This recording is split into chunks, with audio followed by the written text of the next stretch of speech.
Okay, I'm going to throw together a quick video on why you can't always trust what your ohm meter reads for when you're checking the resistance of your loads in your circuit. So when we're using this setting, as you probably know, we have to de-energize this circuit, which you can see is de-energized since the bulb is out. And we need to isolate the loads that we're going to be put between our meter leads. It's always good practice to remove at least one conductor. Although on this particular circuit, it's not going to make much of a difference because the path back to the meter is going to be through that load. So right there is resistor 1, and we see resistor 1 is coming out to about 2.195 ohms. The LED is going to be our second load in series in that, and that's about 1.6 million ohms. So that is the resistance of all them loads through the eyes of this multimeter using the ohm setting. Now I'm going to switch back to voltage, or switch to voltage I should say. I'm going to hook my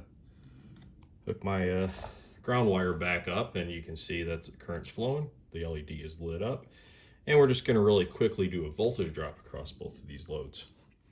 And I already got this written down on a piece of paper. We'll come back and do the math later. But our resistor right there is reading about 3.17 volts of voltage drop. My LED is going to drop the remainder, about 1.99.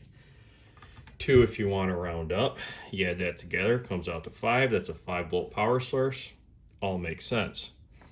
Now the last thing we're going to do is we are going to remove a conductor. In this case, I'm just going to remove the ground wire. I am going to stick this from the V hole into the little A hole over here. And my meter's yelling at me because they don't want me to pop my fuse. And now I'm going to place my meter in series, and it is going to be part of the circuit. When that magic happens, if I can get this held correctly, we should see the light bulb light up, and this will show me how many milliamps this circuit's pulling. And indeed, it did work. It's like about 14 milliamps. I think it settles out to about 14.35. And again, my connection's shaky. Or 0.01435. So I'm going to stop the video here, and then I'm going to switch to another frame, and we're going to work the math out and see what these things resistance are when the circuit is dynamic.